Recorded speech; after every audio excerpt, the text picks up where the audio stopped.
So today I'm going to show you how to transfer money from Venmo to your bank account. Okay, so let's go on to my phone here. So Venmo doesn't allow you to do like screen captures, so that's why we had to do it this way.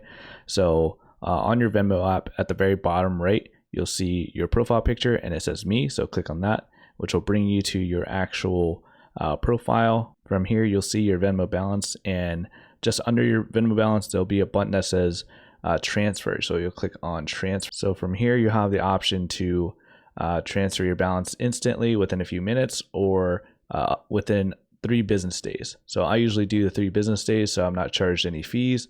And just under it, you'll see a section that says transfer to blank. So this will be the bank account that you're transferring your money from Venmo to.